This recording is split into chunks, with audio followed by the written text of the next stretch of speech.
আসসালামু আলাইকুম বন্ধুরা, কেমন আছো? আশা করি সকলে ভালো আছো। তো আজকে আমি বাঁধাকপির পকোড়া বানিয়ে আপনাদেরকে দেখাবো। খুব সহজভাবে বানিয়ে দেখাবো। এরকম কনকনে শীতে বন্ধুরা গরম চায়ের সঙ্গে এরকম মুচমুচে টেস্টি বাঁধাকপির পকোড়া খেতে কে না পছন্দ করেন। তো দেখতেই পাচ্ছেন বন্ধুরা পকোড়াগুলো কত সুন্দর হয়েছে। তো প্রথম থেকে শেষ পর্যন্ত ভিডিওটা দেখতে থাকুন, তাহলে আপনারাও বাড়িতে বানিয়ে খেতে পারবেন। তো বাঁধাকপি পকোড়া বানানোর জন্য আমি কী উপকরণ নিয়েছি সেটা বলে দিচ্ছি। বাঁধাকপি কুচিয়ে নিয়েছি কিছু, আলু কুচিয়ে নিয়েছি, আর নিয়েছি পেঁয়াজ কুচিয়ে, আর নিয়েছি লঙ্কা কুচি, আর নিয়েছি ধনেপাতা কুচি। তো এই উপকরণগুলো দিয়ে আমি বাঁধাকপির পকোড়া বানাবো। তো বাড়িতে থাকা এই সহজ উপকরণগুলো দিয়ে একটা দারুণ মজাদার ও মুচমুচে পকোড়া বানিয়ে আপনাদেরকে দেখাবো। তো প্রথমে আমি বাঁধাকপিগুলো নিয়ে নিয়েছি একটা পাত্রের মধ্যে। ওর মধ্যে লবণ দিয়ে দিলাম বাঁধাকপিতে। লবণ দিয়ে ভালো করে আমি বাঁধাকপিতে নিংড়ে নিংড়ে পানিটা বার করে নেব। এভাবে নিংড়ে পানিটা বার করে নিলে বাঁধাকপি থেকে বাঁধাকপির পকোড়াটা দারুণ মুচমুচে হবে।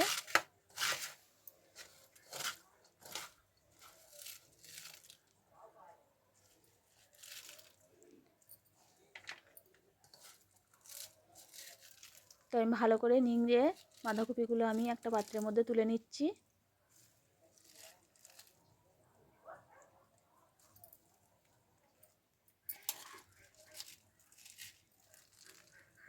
দেখুন বন্ধুরা কতটা পানি বেরোচ্ছে বাঁধাকপি থেকে।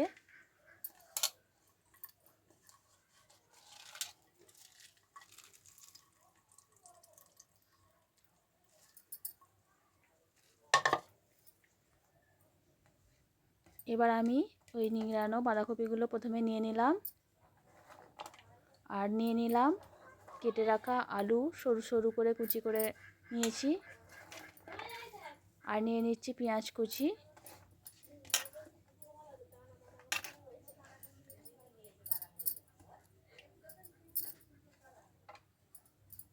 আর নিয়ে নিচ্ছি ধনেপাতা কুচি। এবার আমি দিয়ে দিচ্ছি কাঁচা লঙ্কা কুচি।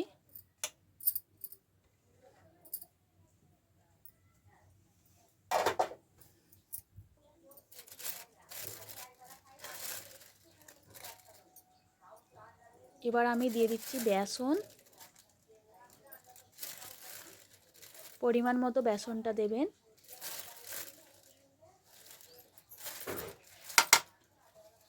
আমি পরিমাণ মতো বেসন দিয়ে দিলাম।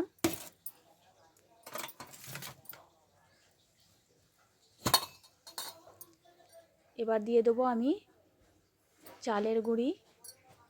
চালের গুঁড়ো আমি দিয়ে দিলাম।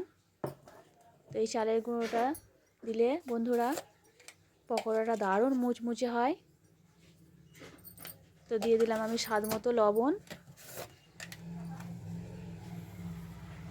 দিয়ে দিলাম লঙ্কা গুঁড়ো পরিমাণ মতো,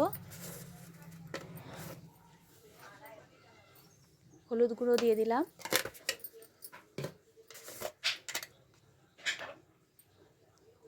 জিরে গুঁড়ো দিয়ে দিলাম,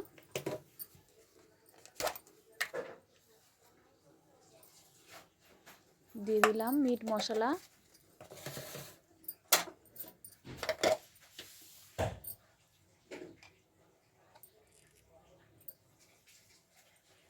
অল্প একটু আদা ও রসুন বাটা।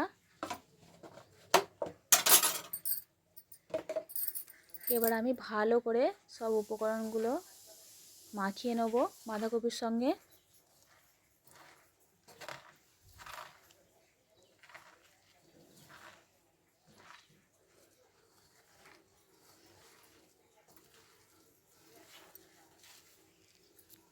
এইভাবে বন্ধুরা একবার বাঁধাকপির পকোড়া বানিয়ে খেয়ে দেখবেন, মুখে লেগে থাকবে। অসাধারণ খেতে টেস্ট। তো অল্প একটু পানি লাগবে, আমি একটু পানি দিয়ে দিলাম, দিয়ে ভালো করে মাখিয়ে নিয়েছি। তো এইভাবে ভালো করে মাখিয়ে নেবেন।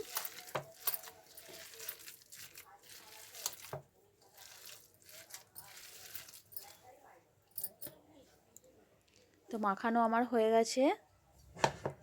এবার আমি একটা কড়াই বসিয়ে দিলাম গ্যাসের মধ্যে, দিয়ে দিচ্ছি সাদা তেল। পকোড়াগুলো আমি ভাজার জন্য সাদা তেল দিয়ে দিলাম।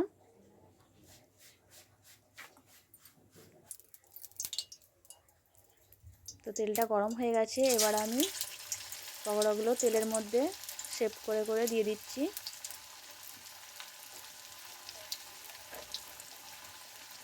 গোল গোল শেপ করে আমি তেলের মধ্যে দিয়ে দিলাম।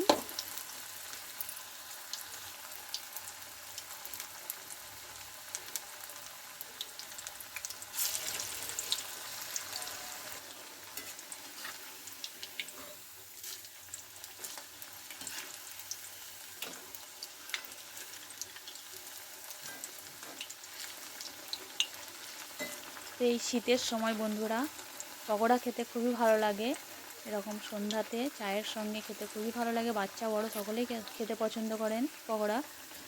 তো বানানো খুবই সহজ, আপনারা বাড়িতে একবার বানিয়ে দেখবেন।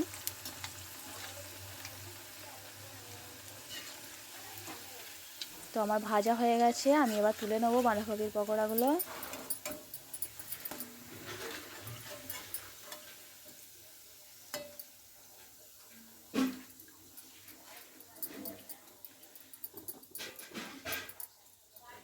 তো দেখতে পাচ্ছেন বন্ধুরা একদম লাল লাল করে পকোড়াগুলো ভাজা হয়েছে, দেখেই খেতে ইচ্ছা করবে, এত সুন্দর হয়েছে।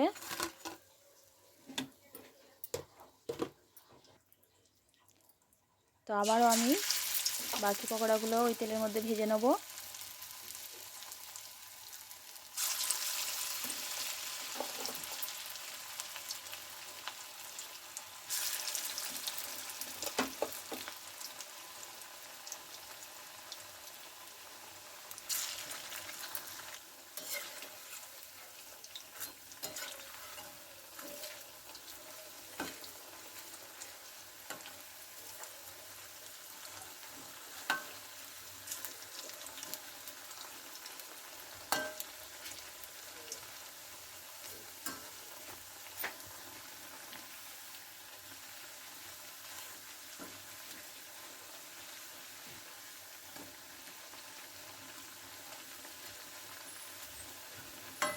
তো পকোড়াগুলোও আমি বাকি পকোড়াগুলো উল্টে পাল্টে তেলের মধ্যে লাল লাল করে আমি ভেজে নিলাম।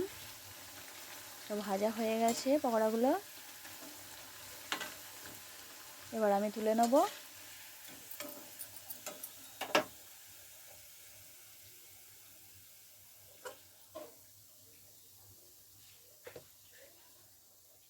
তো আমার সব পকোড়াগুলো ভাজা হয়ে গেছে। দেখুন বন্ধুরা কত সুন্দর দেখতে লাগছে, একদম লাল লাল, অসাধারণ দেখতে লাগছে, খেতেও অসাধারণ টেস্টি।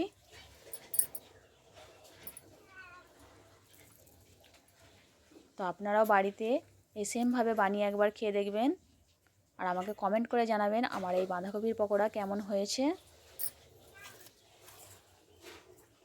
আর বন্ধুরা আমার চ্যানেলে যারা নতুন আছেন প্লিজ চ্যানেলটা সাবস্ক্রাইব করে দেবেন আর একটা লাইক দিয়ে দেবেন, আর চ্যানেলটা শেয়ার করবেন অনেক অনেক করে, পাশে থাকবেন। সকলকে ধন্যবাদ ভিডিওটা দেখার জন্য, সকলে ভালো থাকবেন।